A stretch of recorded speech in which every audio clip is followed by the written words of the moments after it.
आज Doubtnut app download करें।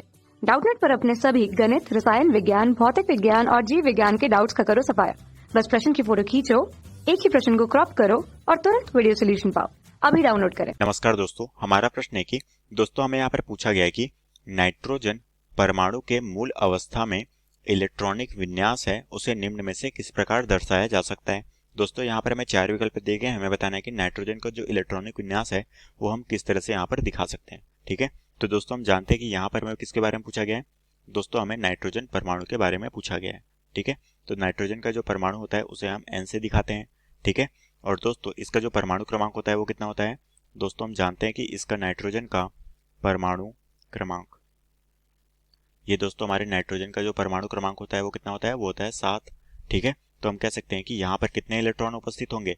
यहाँ पर दोस्तों इलेक्ट्रॉन की जो संख्या होती है, इलेक्ट्रॉन की संख्या, ठीक है, वो हमारी कितनी पाई जाती है, वो पाई जाती है 7 इलेक्ट्रॉन। ठीक है, तो अब दोस्तों हम इसका इलेक्ट्रॉनिक विन्यास देखते हैं कि इसका इलेक्ट्रॉनिक विन्यास हम किस तरह से लिख सकते हैं। ठीक है, तो दोस्तों अब हम यहाँ पर नाइट्रोजन का इलेक्ट्रॉनिक विन्यास लिखते हैं। ठीक है, तो यहाँ पर दोस्तों इलेक्ट्रॉनिक विन्यास लिखने के लिए हम सबसे पहले इलेक्ट्रॉन की संख्या देखेंगे, जो कि हमारे पास कितना है, 7 इलेक्ट्रॉन। तो हम यहाँ पर इसका इलेक्ट्रॉनिक विन्यास लिख लेते हैं, जो कि यहाँ पर हो जाएगी 1s2, ये हो जाएगी 2s2, और यहाँ पर 2p पे कितने इलेक्ट्रॉन, यहाँ पर हो गए 4, तो p पे कितने चले जाएंगे, 3 इलेक्ट्रॉन। ठीक है, तो ये हो गया दोस्तों हमारे पास नाइट्रोजन का इलेक्ट्रॉनिक विन्यास। अब दोस्तों हमें यहाँ पर ब्लॉक के जरिए दिखाना है कि इसमें इलेक्ट्रॉन किस तरह से भरे जाएंगे। ठीक है, तो दोस्तों हम जानते हैं कि हमारे s के लिए कितने ब्लॉक बनते हैं, वो बनता है 1। ठीक है, तो ये हो गया दोस्तों हमारे पास 2s के लिए।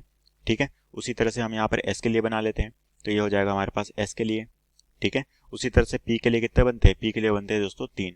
ठीक है, तो हम यहाँ पर p के लिए बना लेते हैं, तो ये हो जाएगा हमारे पास 1s के लिए, ये हो जाएगा हमारे पास 2s के लिए, और ये हो गया हमारे पास 2p के लिए, जो कि बनेंगे 3। ठीक है, तो अब दोस्तों हम यहाँ पर इलेक्ट्रॉन दिखाते हैं। यहाँ पर 2 इलेक्ट्रॉन है, तो ये होगा इनका चक्रण इस तरीके से और इस तरीके से। उसी तरह से 2s में 2 इलेक्ट्रॉन है, तो इनका चक्रण होगा इस तरीके से और इस तरीके से। p पे 3 इलेक्ट्रॉन है, तो ये होगा इस तरह से 1, 2 और 3 इलेक्ट्रॉन इस तरह से भरे जाएंगे। तो हम कह सकते हैं कि अयुग्मित इलेक्ट्रॉन यहाँ पर कितने हैं, वो है 3, जो कि यहाँ पर क्लॉकवाइज डायरेक्शन में भरे जाएंगे। ठीक है, तो अब दोस्तों हम अपने विकल्प को देखते हैं कि कौन सा विकल्प हमारा सही है।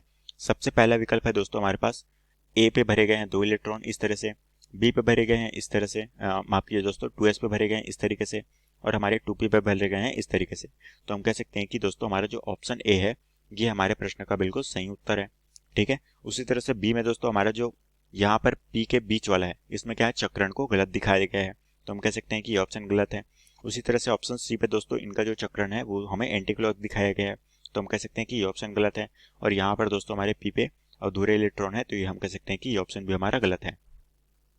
तो दोस्तों हम कह सकते हैं कि नाइट्रोजन परमाणु का जो इलेक्ट्रॉन है इसे हम किस चक्रण के द्वारा दिखा सकते हैं, ये जो हमारा ऑप्शन ए है ये हमारे प्रश्न का बिल्कुल सही उत्तर हो जाएगा। तो आशा करता हूँ दोस्तों आपको ये प्रश्न समझ आया होगा। धन्यवाद। कक्षा 6 से 12वीं से लेकर नीट, IIT, JEE वो एडवांस के लेवल तक 1 करोड़ से ज्यादा छात्रों का भरोसा।